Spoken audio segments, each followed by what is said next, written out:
തിരുവേഴുത്തു ശൈശവം തൊട്ടു സ്നേഹിച്ചാരാഞ്ഞ യേശുവേ, ഗുരു നീ തന്നെ വചനം നന്നേ ഗ്രഹിപ്പിക്കാൻ നിൻ ശിഷ്യനെ. ഗുരു നീ തന്നെ വചനം നന്നേ ഗ്രഹിപ്പിക്കാൻ നിൻ ശിഷ്യനെ. ആദ്യ വായനയിൽ പിടുത്തം തരാതിരുന്നിട്ടും പിന്നെയും പിന്തുടർന്ന് വായിച്ച ഒരു നോവലാണ് OV വിജയൻ്റെ ഗുരുസാഗരം. ഗുരുസാഗരം തൻ്റെ രചനകളിൽ നിന്ന് വേറിട്ട് നിൽക്കുന്നതിന് പല കാരണങ്ങളുണ്ട്. 1971 യുദ്ധത്തിൻ്റെ പശ്ചാത്തലത്തിൽ ബംഗാൾ വിഭജനം റിപ്പോർട്ട് ചെയ്യാനായി യാത്രകളിൽ ഏർപ്പെടുന്ന പത്രപ്രവർത്തകനായ കുഞ്ഞുണ്ണിയാണ് ഗുരുസാഗരം എന്ന നോവലിലെ കേന്ദ്ര കഥാപാത്രം. ഒരുപാട് അലച്ചിലുകൾക്കിടയിൽ അയാൾക്കുണ്ടാകുന്ന അനുഭവങ്ങളും ആത്മീയ വെളിപാടുകളുമൊക്കെയാണ് നമ്മൾ ഈ നോവലിൽ കാണുന്നത്.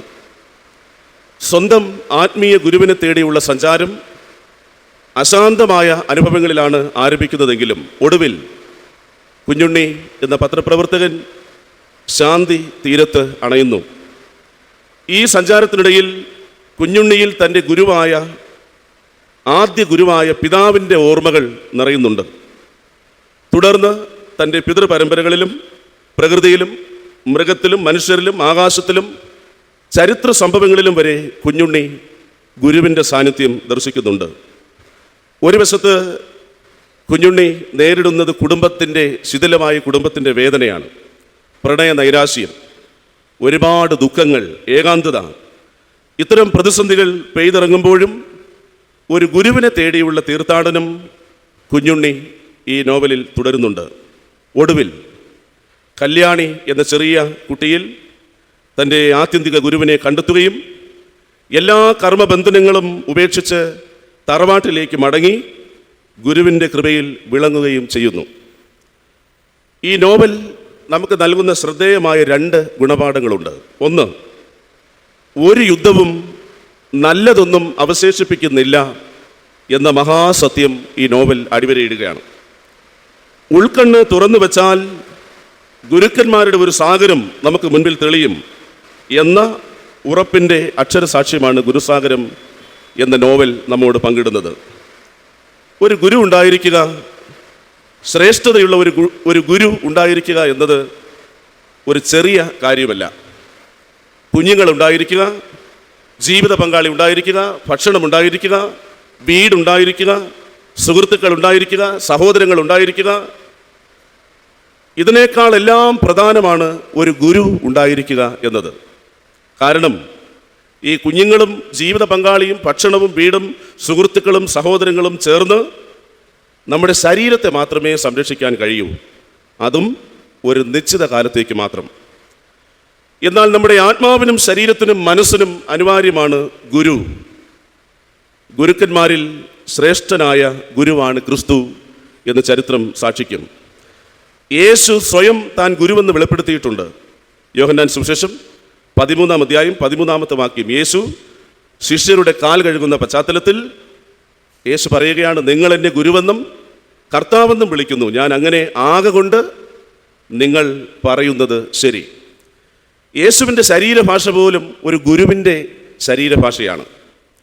അതുകൊണ്ടാണ് ക്രിസ്തുവിനെ നമ്മൾ വിളിക്കുക പരമഗുരു. യേശുവിൻ്റെ പരസ്യ ജീവിതം പഠിപ്പിക്കലിനാണ് പ്രാധാന്യം നൽകിയത്. മർക്കോസ് സുവിശേഷം 8-ാം അധ്യായം 31-ാമത്തെ വാക്യം, യേശു അവരെ ഉപദേശിച്ചു തുടങ്ങി. മത്തായി സുവിശേഷം 26-ാം അധ്യായം 55-ാമത്തെ വാക്യം, യേശു പറയുന്ന വാക്കുകൾ ഇങ്ങനെയാണ്, ഞാൻ ദിവസേന ഉപദേശിച്ചുകൊണ്ട് ദേവാലയത്തിൽ ഇരുന്നിട്ടും പാഠങ്ങളും ഉപദേശങ്ങളും നൽകുന്നത് യേശുവിൻ്റെ ഒരു ദിനചര്യയായിരുന്നു, ഡെയിലി റൂട്ടീൻ. മത്തായി സുവിശേഷം 22-ാം അധ്യായം 16-ാമത്തെ വാക്യം, മർക്കോസ് സുവിശേഷം 12-ാം അധ്യായം 14-ാമത്തെ വാക്യം, ലൂക്കോസ് സുവിശേഷം 20-ാം അധ്യായം 21-ാമത്തെ വാക്യം രേഖപ്പെടുത്തിയിരിക്കുന്നത് ഇങ്ങനെയാണ്, ഗുരു നീ സത്യവാനും ദൈവത്തിൻ്റെ വഴി നേരായി പഠിപ്പിക്കുന്നവനും മനുഷ്യരുടെ മുഖം നോക്കാത്തവനും ആരെയും ശങ്കയില്ലാത്തവനും ആരെയും ഗണ്യമാക്കാത്തവനും മുഖപക്ഷം നോക്കാതെ ദൈവത്തിൻ്റെ വഴി യഥാർത്ഥമായി പഠിപ്പിക്കുകയും ചെയ്യുന്നു എന്ന് ഞങ്ങൾ അറിയുന്നു. യോഹന്നാൻ സുവിശേഷം 3-ാം അധ്യായം ആദ്യത്തെ 2 വചനങ്ങളിൽ നിക്കോദെമോസ് യേശുവിനോട് പറയുന്ന വാക്കുകൾ ഇങ്ങനെയാണ്: റബി, റബി എന്ന് വെച്ചാൽ ഗുരു, നീ ദൈവത്തിൻ്റെ അടുക്കൽ നിന്ന് ഉപദേഷ്ടാവായി, ഗുരുവായി വന്നിരിക്കുന്നു. ഒടുവിൽ യേശുവിനെ ക്രൂശിലേക്ക്, കുരിശുമരണത്തിലേക്ക് നയിച്ച കുറ്റാരോപണങ്ങളിൽ ഒന്ന് യേശു ജനങ്ങളെ പഠിപ്പിക്കുന്നു എന്നതായിരുന്നു. യേശുവിൻ്റെ മേൽ ചാർത്തിയ കുറ്റം യേശു ജനങ്ങളെ പഠിപ്പിക്കുന്നു. ലൂക്കോസ് സുവിശേഷം 23-ാം അധ്യായം 5-ാമത്തെ വാക്യം: മഹാപുരോഹിതരും പുരുഷന്മാരും യേശുവിന് മേൽ കുറ്റമാരോപിക്കുകയാണ്. ആ കുറ്റം ഇങ്ങനെയാണ്: യേശു ഗലീലയിൽ തുടങ്ങി യഹൂദിയിലെങ്ങും ഇവിടത്തോളവും പഠിപ്പിച്ച് ജനത്തെ കലഹിപ്പിക്കുന്നു. സത്യം പഠിപ്പിച്ചവർ, ദൈവവഴി നേരോടും യഥാർത്ഥമായും പഠിപ്പിച്ചവർ, മുഖപക്ഷം നോക്കാതെ പഠിപ്പിച്ചവർ, ആരെയും ശങ്കിച്ചും ഗണ്യമാക്കാതെയും പഠിപ്പിച്ചവർ, യേശുവിനെ പോലുള്ള ഇത്തരം ഗുരുക്കന്മാരെ ഇല്ലായ്മ ചെയ്തൊരു ചരിത്രം നമ്മുടെ രാജ്യത്തിനും പറയാനുണ്ട്. ഗൗരി ലങ്കേഷ്, കൽബുർഗി, ഗോവിന്ദ് പൻസാരെ, നരേന്ദ്ര ദാബോൽക്കർ, ഫാദർ സ്റ്റാൻ സ്വാമി തുടങ്ങിയവരെല്ലാം സത്യത്തിനും സമത്വത്തിനും വേണ്ടി നിലകൊണ്ടതുകൊണ്ട്, നീതിക്ക് വേണ്ടി നിലകൊണ്ടതുകൊണ്ട് ഇല്ലായ്മ ചെയ്യപ്പെട്ടവരാണ്. ഈ ലോകത്ത് ഒരുപാട് ഗുരുക്കന്മാർ പിറവിയെടുത്തിട്ടുണ്ടെങ്കിലും അവരിൽ നിന്നെല്ലാം വളരെ വ്യത്യസ്തനാണ് പരമഗുരുവായ ക്രിസ്തു. ആ ഗുരുവിനെ ശ്രദ്ധിച്ചാൽ, ആ ഗുരുവിനെക്കുറിച്ച് സുവിശേഷങ്ങളിൽ സൂക്ഷ്മതയോടെ പഠിച്ചാൽ മറ്റു ഗുരുക്കന്മാരിൽ കാണാത്ത ചില പ്രത്യേകതകൾ നമ്മുടെ പരമഗുരുവായ ക്രിസ്തുവിൽ നമുക്ക് കണ്ടെത്താൻ കഴിയും. അങ്ങനെ ഒരുപാട് പ്രത്യേകതകളുള്ള ഒരു ഗുരുവായ ക്രിസ്തു, നിരവധി പ്രത്യേകതകളുണ്ടെങ്കിലും അതിൽ നിന്ന് 2 പ്രത്യേകതകൾ തിരഞ്ഞെടുത്ത് പങ്കിടട്ടെ. ഒന്ന്, ക്രിസ്തു വിവേചന ഭാവങ്ങളെ റദ്ദ് ചെയ്യുന്ന ഗുരുവാണ്. Christ, the guru who cancels biased attitude. വിവേചന ഭാവങ്ങളെ റദ്ദ് ചെയ്യുന്ന ഗുരുവാണ് ക്രിസ്തു. ഇന്നത്തെ സുവിശേഷ ഭാഗത്തിലേക്ക് നമ്മുടെ ശ്രദ്ധ പതിപ്പിക്കാം.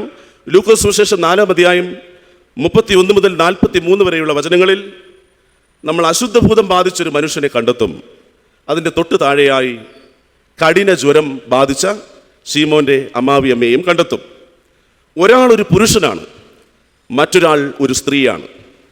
ഒരാൾ നിൽക്കുന്നത് പൊതുവായ ഒരു സ്ഥലത്താണ്, എന്നാൽ മറ്റേയാൾ നിൽക്കുന്നത് ഒരു വീടിൻ്റെ പശ്ചാത്തലത്തിലാണ്. സമൂഹത്തിലെ എല്ലാ മേഖലകളിലുമുള്ള മനുഷ്യർക്ക് ദൈവരാജ്യത്തിൻ്റെ സൗഖ്യ സ്പർശം നൽകുന്ന ഗുരുവാണ് ക്രിസ്തു എന്ന് ലൂക്കോസ് സുവിശേഷം 4-ാം അധ്യായത്തിൽ തെളിഞ്ഞിരിക്കുകയാണ്. സ്ത്രീയെന്നോ പുരുഷനെന്നോ ഇല്ല, പൊതു ഇടമെന്നോ വീടെന്നോ ഇല്ല, വിശുദ്ധ സ്ഥലമെന്നോ സ്വകാര്യ സ്ഥലമെന്നോ ഇല്ല. വേർതിരിവിൻ്റെ എല്ലാ വേലിക്കെട്ടുകളും പൊളിച്ചു കളയുന്ന ഗുരുവാണ് ക്രിസ്തു എന്ന് തൻ്റെ ഉപദേശവും തൻ്റെ പ്രവൃത്തികളും തെളിയിക്കുന്നു. യേശുവിൻ്റെ തീരാകാരുണ്യം ഓരോരുത്തരെയും ഓരോ ഇടങ്ങളെയും ശ്രദ്ധിക്കുന്നുണ്ട്. ഞാനെന്നും നീയെന്നും അല്ല, അവിടെയെന്നും ഇവിടെയെന്നുമല്ല, നമ്മളെന്നും നമ്മളിടങ്ങളെന്നും പഠിപ്പിക്കുന്ന ഗുരുവാണ് ക്രിസ്തു. താഴോട്ട് വായിക്കുമ്പോൾ ലൂക്കോസ് സുവിശേഷം 4-ാം അധ്യായം 40-ാമത്തെ വചനം: സൂര്യൻ അസ്തമിക്കുമ്പോൾ നാനാവ്യാധികൾ പിടിച്ച ദീനക്കാർ ഉള്ളവരൊക്കെയും യേശുവിൻ്റെ അടുക്കൽ കൊണ്ടുവന്നു. യേശു ഓരോരുത്തൻ്റെയും മേൽ കൈവച്ച് അവരെ സൗഖ്യമാക്കി. ആവലാദികളോടെ, വ്യാധികളോടെ, വ്യത്യസ്ത മനോഭാരങ്ങളോടെ യേശുവിൻ്റെ മുൻപിൽ ആരെല്ലാം വന്നുവോ, ആ വാക്ക് നമ്മൾ അടിവരയിടണം, ഓരോരുത്തൻ്റെയും ജീവിതത്തിലേക്ക് ഇടപെടുകയും അവരെ സ്പർശിച്ച് സൗഖ്യമാക്കുകയും ചെയ്യുന്ന ക്രിസ്തുവിനെ ലൂക്കോസ് 4-ൽ നമ്മൾ കണ്ടെത്തും. 1963-ൽ കറുത്ത വർഗ്ഗക്കാർക്കെതിരെയുള്ള വിവേചനത്തെ എതിർത്തുകൊണ്ടുള്ള ഒരു സമരം നടന്നു. ആ സമരത്തിൽ ഏതാണ്ട് 2.5 ലക്ഷം സമരക്കാർ വാഷിങ്ടണിൽ ഇങ്ങനെ തടിച്ചുകൂടി. ഈ ഭീമമായ ജനക്കൂട്ടത്തെ അഭിസംബോധന ചെയ്തുകൊണ്ട് മാർട്ടിൻ ലൂതർ കിങ് ജൂനിയർ ഇങ്ങനെ വിളിച്ചു പറഞ്ഞു: എനിക്കൊരു സ്വപ്നമുണ്ട്, ഐ ഹാവ് എ ഡ്രീം. നാം നിരാശരാകരുത്. ബുദ്ധിമുട്ടുകളിലൂടെയും ക്ലേശങ്ങളിലൂടെയും യാത്ര ചെയ്യുമ്പോഴും എനിക്കൊരു സ്വപ്നമുണ്ട്. ഈ രാഷ്ട്രത്തിൻ്റെ വിശ്വാസ സംഹിതയിലേക്ക് നാം ഒരു ദിവസം ഉയരും എന്നൊരു സ്വപ്നം എനിക്കുണ്ട്. നാം ഒരു ദിവസം ഇവിടെ തന്നെ കറുത്തവരും വെളുത്തവരും ഒരു മേശയ്ക്ക് ചുറ്റും ഭക്ഷണത്തിന് ഇരിക്കും. ഇവിടെ തന്നെ കറുത്തവരും വെളുത്തവരും ഒരു മേശയ്ക്ക് ചുറ്റും ഭക്ഷണത്തിനിരിക്കും. എന്നൊരു സ്വപ്നം എനിക്കുണ്ട് എന്ന് ചരിത്രത്തിൽ തങ്കലിപികളാൽ എഴുതി ചേർക്കേണ്ട ഒരു പ്രസംഗം, ഒരു പ്രവൃത്തി മാർട്ടിൻ ലൂതർ കിങ് ഒരു സ്വപ്നം പങ്കിട്ടു. ക്രിസ്തുവിൻ്റെ സ്വപ്നം ലോകത്തോട് വിളിച്ചു പറഞ്ഞത് താൻ വളർന്ന നസറേത്തിലെ പള്ളിയിൽ വെച്ചായിരുന്നു. യെശയ്യാവിൻ്റെ പ്രവചന പുസ്തകം വിടർത്തി ക്രിസ്തു തൻ്റെ സ്വപ്നം പങ്കിട്ടു. ആ സ്വപ്നം ഇതാണ്: ദരിദ്രർക്ക് സുവിശേഷം, ബദ്ധന്മാർക്ക് വിടുതൽ, കുരുടർക്ക് കാഴ്ച, പീഡിതർക്ക് വിടുതൽ. അങ്ങനെ കർത്താവിൻ്റെ പ്രസാദ വർഷം. Christ the guru who cancels biased attitude. എല്ലാ വിവേചനങ്ങളെയും അസ്ഥാനത്താക്കുന്ന പ്രവൃത്തികളാണ് യേശു എന്ന ഗുരുവിൻ്റെ പ്രവൃത്തികൾ. മനുഷ്യരിങ്ങനെ തമ്മിൽ വേർതിരിച്ചും വ്യത്യസ്ത അറകളിലും കള്ളികളിലും മനുഷ്യനെ ഇങ്ങനെ വേർതിരിച്ച് പണമുള്ളവൻ പണമില്ലാത്തവൻ, സ്വാധീനമുള്ളവൻ സ്വാധീനമില്ലാത്തവൻ, പദവിയുള്ളവൻ പദവിയില്ലാത്തവൻ, വോട്ടുള്ളവൻ വോട്ടില്ലാത്തവൻ, മനുഷ്യനെ വ്യത്യസ്ത അറകളിൽ വേർതിരിക്കുന്ന മനുഷ്യനെ നോക്കി പരമഗുരുവായി ക്രിസ്തു പറയുകയാണ്, എല്ലാ വിവേചനങ്ങളും അസ്തമിക്കുന്നിടത്ത് മാത്രമേ ദൈവരാജ്യം സാധ്യമാവുകയുള്ളൂ. അങ്ങനെയെങ്കിൽ ഒരു വലിയ ജാഗ്രതാ നിർദ്ദേശം പരമഗുരുവായി ക്രിസ്തു നമുക്ക് നൽകുകയാണ്. എവിടെയെല്ലാം വിവേചനങ്ങളുണ്ടോ, എവിടെയെല്ലാം വിഭാഗീയതകളുണ്ടോ, എവിടെയെല്ലാം വിഭജനങ്ങളുണ്ടോ, അവിടെയെല്ലാം നാം ദൈവരാജ്യത്തിന് തുരങ്കം വയ്ക്കുകയാണ്. ദൈവ പദ്ധതിയിൽ നിന്ന് നാം അകന്ന് മാറുകയാണ്. 2, ക്രിസ്തു വഴിമുടക്ക ഭാവത്തെ റദ്ദ് ചെയ്യുന്ന ഗുരുവാണ്. Christ the guru who cancels blockage attitude. ലൂക്കോസ് സുവിശേഷം 4-ാം അധ്യായം 42-43 വചനങ്ങൾ. നേരം വെളുത്തപ്പോൾ യേശു പുറപ്പെട്ട് ഒരു നിർജ്ജന സ്ഥലത്തേക്ക് പോയി. പുരുഷാരം യേശുവിനെ തിരഞ്ഞ് യേശുവിൻ്റെ അരികത്ത് വന്ന് തങ്ങളെ വിട്ടുപോകാതിരിപ്പാൻ യേശുവിനെ തടുത്തു. യേശു അവരോട് പറഞ്ഞു, ഞാൻ മറ്റുള്ള പട്ടണങ്ങളിലും ദൈവരാജ്യം സുവിശേഷിക്കേണ്ടതാകുന്നു. ഇതിനായിട്ടല്ലോ എന്നെ അയച്ചിരിക്കുന്നത്. ഗലീലയിൽ യേശു നേടുന്നത് വലിയ പ്രശസ്തിയാണ്. സുവിശേഷ ചരിത്രം പഠിക്കുമ്പോൾ നമുക്കറിയാം, ഗലീലയിൽ യേശു പ്രസിദ്ധനായി. നസറേത്ത് പോലെ ഗലീല യേശുവിനെ തിരസ്കരിക്കുന്നില്ല. യേശു എന്ന ഗുരുവിൻ്റെ പെരുമ ഉയരുകയാണ്. എന്നാൽ യേശു തൻ്റെ പേരിലും പ്രശസ്തിയിലും പെരുമയിലും കുടുങ്ങിക്കിടക്കാതെ നിർജ്ജന സ്ഥലത്തേക്ക് നീങ്ങി മറ്റൊരു ദേശത്തേക്കുള്ള യാത്രയ്ക്ക് ഒരുങ്ങുകയാണ്. എന്നാൽ ജനം യേശുവിൻ്റെ യാത്രയെ, യേശുവിൻ്റെ പുത്തൻ ചുവടുകളെ തടയുകയാണ്. അംഗീകാരവും സ്വീകാര്യതയും ഒക്കെയുള്ള ഇടങ്ങളിലേക്ക് സഭയുടെ സഞ്ചാരം ചുരുങ്ങിപ്പോകുന്നുണ്ട് എന്നതാണ് ഈ കാലഘട്ടത്തിലെ ദുരന്തം. ക്രിസ്തു ദൈവരാജ്യഘോഷണത്തിൻ്റെ പുതിയ ഇടങ്ങളിലേക്ക് പാദം വയ്ക്കുമ്പോൾ പഴയ പുരുഷാരം കണക്കെ നമ്മൾ ഇന്നും വഴിമുടക്കികളായി മാറുകയാണ്. ഇന്നായിരുന്നു ഈ സുവിശേഷം എഴുതിയിരുന്നതെങ്കിൽ ഇങ്ങനെ എഴുതിയേനെ: സഭയുടെ സ്ഥാപനങ്ങളും സമ്പത്തും സ്ഥാനങ്ങളും ശ്രേഷ്ഠ ഗുരുവായ ക്രിസ്തുവിൻ്റെ സഞ്ചാരത്തിന് തടസ്സം സൃഷ്ടിക്കുന്നു. ഐ റിപ്പീറ്റ്, സഭയുടെ സ്ഥാപനങ്ങളും സമ്പത്തും സ്ഥാനങ്ങളും ശ്രേഷ്ഠ ഗുരുവായ ക്രിസ്തുവിൻ്റെ സഞ്ചാരത്തിന് ആ പഴയ പുരുഷാരം കണക്കെ തടസ്സം സൃഷ്ടിക്കുന്നു. ചില മേഖലകളിലേക്ക്, ചില ഇടങ്ങളിലേക്ക് മാത്രമായി ചുരുങ്ങിപ്പോകാനുള്ള പ്രലോഭനമാണ് സഭ ഇന്ന് അതിജീവിക്കേണ്ടത്. ഗുരുവിൻ്റെ സഞ്ചാരം തടഞ്ഞു നിർത്താനല്ല നമ്മുടെ നിയോഗം, ഗുരുവിൻ്റെ പിന്നാലെ അണിചേരാനാണ് നമ്മുടെ നിയോഗം. ആദിമസഭയിൽ അപ്പോസ്തലന്മാരും ഉപദേഷ്ടാക്കന്മാരും ഒക്കെ ഉണ്ടായിരുന്നു. എന്നാൽ ശ്രേഷ്ഠ ഗുരുവായ ക്രിസ്തുവിൻ്റെ സാന്നിധ്യം സദാ ലഭ്യമാകാൻ, നിരന്തരം നമ്മോടൊപ്പം നിൽക്കാൻ മറ്റൊരു ഗുരുവിനെ നൽകിയിട്ടാണ് ക്രിസ്തു മടങ്ങിപ്പോയത്. ആരാണ് ഈ മറ്റൊരു ഗുരു? യോഹന്നാൻ സുവിശേഷം 16-ാം അധ്യായം 12-13 വാക്യങ്ങൾ. ഇനിയും വളരെ നിങ്ങളോട് പറവാനുണ്ട്, എന്നാൽ നിങ്ങൾക്കിപ്പോൾ വഹിക്കാൻ കഴിയില്ല. സത്യത്തിൻ്റെ ആത്മാവ് വരുമ്പോഴോ അവൻ നിങ്ങളെ സകല സത്യത്തിലും വഴി നടത്തും. അവൻ സ്വയമായി സംസാരിക്കാതെ താൻ കേൾക്കുന്നത് സംസാരിക്കുകയും വരുവാനുള്ളത് നിങ്ങൾക്ക് അറിയിച്ചു തരികയും ചെയ്യും. യോഹന്നാൻ സുവിശേഷം 14-ാം അധ്യായം 26-ാമത്തെ വാക്യം. പരിശുദ്ധാത്മാവെന്ന കാര്യസ്ഥൻ നിങ്ങൾക്ക് സകലവും ഉപദേശിച്ചു തരികയും ഞാൻ നിങ്ങളോട് പറഞ്ഞതൊക്കെയും നിങ്ങളെ ഓർമ്മപ്പെടുത്തുകയും ചെയ്യും.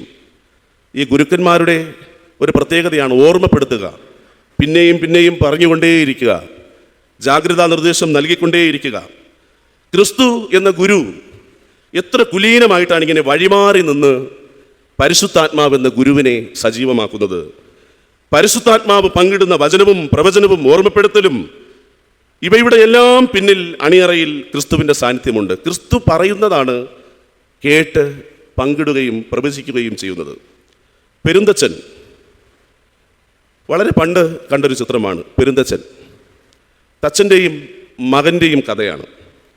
മകൻ അച്ഛനേക്കാൾ മികവും കഴിവും പ്രകടിപ്പിക്കുമ്പോൾ മകനെ ഉളിയെറിഞ്ഞ് കൊല്ലാനാണ് അച്ഛൻ നിശ്ചയിക്കുന്നത്. പെരുന്തച്ചൻ കോംപ്ലക്സ് എന്നൊരു പദം പോലും നമ്മുടെ മലയാളത്തിൽ സജീവമാണ്. പെരുന്തച്ചൻ കോംപ്ലക്സ് അച്ഛനും മകനും മാത്രമല്ല, മേലധികാരിയും അയാളെക്കാൾ സമർത്ഥനായ കീഴ് ജീവനക്കാരനും തമ്മിലും, ഗുരുവും ശിഷ്യനും തമ്മിലും, രാഷ്ട്രീയ നേതാവും അയാളെക്കാൾ ജനമനസ്സുകളിൽ സ്വീകാര്യതയുള്ള അനുയായിയും തമ്മിലും, തലമുതിർന്ന എഴുത്തുകാരും അവരുടെ പിന്മുറക്കാരും തമ്മിലും, സൂപ്പർ സ്റ്റാറുകളും അവരെക്കാൾ അഭിനയം അറിയുന്ന പുതുമുഖങ്ങളും തമ്മിലും ഇന്നും പെരുന്തച്ചൻ കോംപ്ലക്സ് സജീവമാണ്. അവൻ്റെ ചെരുപ്പിൻ്റെ വാറഴിപ്പാൻ യോഗ്യനല്ല എന്ന് പറഞ്ഞ് സ്നാപകൻ വഴിമാറലിൻ്റെ കല അഭ്യസിച്ചവനാണ്. മുൻ തലമുറയിലെ എത്രയോ നന്മകളാണ് പുതുതലമുറയ്ക്ക് നമ്മുടെ വഴിമുടക്കം ഭാവം കൊണ്ട് നഷ്ടപ്പെട്ടു പോയത്. എത്രയോ ഒറ്റമൂലികൾ, എത്രയോ രഹസ്യക്കൂട്ടുകൾ, എത്രയോ സൂത്രപ്പണികൾ ചരിത്രത്തിൽ മറഞ്ഞുപോയി. ലക്ഷക്കണക്കിന് രൂപയും ആഡംബര വീടുകളുമൊക്കെ അവകാശികളില്ലാതെ ഫലമില്ലാതെ പോകുന്നു. പുതുതലമുറ വളരുന്ന മുറയ്ക്ക് നാം വഴിമാറുകയും ചെറുതാകുകയും വേണം എന്ന് പഠിപ്പിക്കുകയാണ് ക്രിസ്തു. പരിണാമപരമായും ശാസ്ത്രീയപരമായിട്ടൊക്കെ നാം നിരീക്ഷിച്ചാൽ പുതുതലമുറ തീർച്ചയായും നമ്മളെക്കാൾ മികച്ചതായിരിക്കും. അവർ നമ്മുടെ തുടർച്ചയാണ്. അവരിലൂടെയാണ് നാം അമരത്വം നേടേണ്ടത്. ഈ ഭൂമിയിൽ നമുക്ക് അനുവദിക്കപ്പെട്ട സമയം അവസാനിക്കുമ്പോൾ പുതുതലമുറയുടെ മനസ്സിലൂടെയാണ് നാം നിലനിൽക്കേണ്ടത്. പുതുതലമുറയുടെ വളർച്ചയുടെ പ്രയാണത്തിൽ ഉള്ളു നിറഞ്ഞ് ആനന്ദിക്കാൻ നമുക്ക് കഴിയണം. ക്രിസ്തുവിലേക്ക്, പരമഗുരുവായ ക്രിസ്തുവിലേക്ക് നാം ഒരു ചുവട് ചവിട്ടുമ്പോൾ നിശ്ചയമായി ക്രിസ്തു നമ്മിലേക്കും ചുവട് വയ്ക്കും. If you take your master seriously, master also will take you seriously. നാം ക്രിസ്തുവിലേക്ക് ഒരു ചുവട് വയ്ക്കുമ്പോൾ ആ ഗുരുശ്രേഷ്ഠൻ നമ്മിലേക്കും ചുവട് വയ്ക്കും. കബീർദാസ് അദ്ദേഹം പറഞ്ഞ വാക്കുകൾ പങ്കിട്ട് ഉപസംഹരിക്കട്ടെ. ഗുരുവും ദൈവവും ഒരുമിച്ച് മുന്നിൽ വന്നാൽ ആരെയാണ് ആദ്യം വന്ദിക്കേണ്ടത്? ഗുരുവും ദൈവവും ഒരുമിച്ച് മുന്നിൽ വന്നാൽ ആരെയാണ് ആദ്യം വന്ദിക്കേണ്ടത്? സംശയമില്ല, ഗുരുവിനെ തന്നെ. കാരണം ദൈവത്തെക്കുറിച്ച് ആദ്യം പറഞ്ഞു തന്നത് ഗുരുവാണ്. ഗുരുവിനെയാണ് ആദ്യം വന്ദിക്കേണ്ടത്. കാരണം ദൈവത്തെക്കുറിച്ച് ആദ്യം നമ്മോട് വിളംബരം ചെയ്തത് നിശ്ചയമായി ഗുരുവാണ്. 2 ചിന്തകളാണ് വളരെ ചുരുങ്ങിയ നിമിഷങ്ങളിൽ നിങ്ങളോട് പങ്കിട്ടത്. ലോകത്തിൽ ഒരുപാട് ഗുരുക്കന്മാർ പല കാരണങ്ങൾ കൊണ്ട് പേരെടുത്തിട്ടുണ്ട്. ഒരുപാട് ഗുരുശ്രേഷ്ഠർ. ആ ഗുരുശ്രേഷ്ഠരെക്കാൾ, ആ ഗുരുക്കന്മാരെക്കാളൊക്കെ ഒരു തിളങ്ങിയ വ്യക്തിത്വമായി ഈ ലോകത്തിൽ സ്വാധീനം ചെലുത്തുന്ന രക്ഷകനായി ക്രിസ്തു എന്ന പരമഗുരു നമ്മുടെ മുൻപിലുണ്ട്. 2 കാര്യങ്ങളാണ് ഈ ഗുരു ഈ തൻ്റെ ജീവിത പ്രത്യേകതകളായി നമ്മോട് പങ്കിടുന്നത്. ഒന്ന്, എല്ലാത്തരം വേർതിരിവുകളും വേലിക്കെട്ടുകളും അതിർവരമ്പുകളും വിഭജനങ്ങളും എല്ലാത്തരം അകലങ്ങളും മാറുന്നിടത്താണ് ദൈവരാജ്യം സാധ്യമാകുന്നത്. The guru who cancels biased attitude. എവിടെയെല്ലാം പക്ഷപാത പ്രവർത്തനങ്ങളുണ്ടോ അവിടങ്ങളിൽ ദൈവരാജ്യം സാധ്യമല്ല. 2, the guru who cancels blockage attitude. വഴിമുടക്കികളായി തീരാതെ ഗുരുവിന് മുന്നോട്ട് സഞ്ചരിക്കാനുണ്ട്. ആ ഗുരുവിൻ്റെ പിന്നാലെ നമുക്കും സഞ്ചരിക്കാനുണ്ട്. ഗുരുവിന് മുന്നോട്ട് പ്രയാണം തുടരേണ്ടതുണ്ട്. ആ ഗുരുവിനെ തടഞ്ഞ പുരുഷാരം കണക്ക് ഇന്നും നമ്മൾ ഗുരുവിനെ തടഞ്ഞ് ഗുരുവിനെ ചുരുക്കി നിർത്താൻ ശ്രമിക്കുമ്പോൾ ഓർക്കണം, ദൈവരാജ്യം ഇനിയും അകലെയാണ്. പരമഗുരുവായ ക്രിസ്തുവിനെ കണ്ടെത്തിയാൽ പിന്നെ നമ്മുടെ ജീവിതം പഴയതല്ല, പുതിയ ജീവിതത്തിൻ്റെ അനുഭവസ്ഥരാണ്. ആ വെളിച്ചത്തിലേക്ക് നയിക്കാൻ പരമഗുരുവായ ക്രിസ്തുവിൽ നമുക്ക് ശരണപ്പെടാം. നമുക്ക് വിവേചനങ്ങൾക്കും വഴിമുടക്കൽ ഭാവത്തിനുമപ്പുറം ക്രിസ്തുവേ, അങ്ങേ ഞങ്ങൾ അനുഗമിക്കുന്നു എന്ന് ഹൃദയംഗമായി ഏറ്റെടുക്കാം.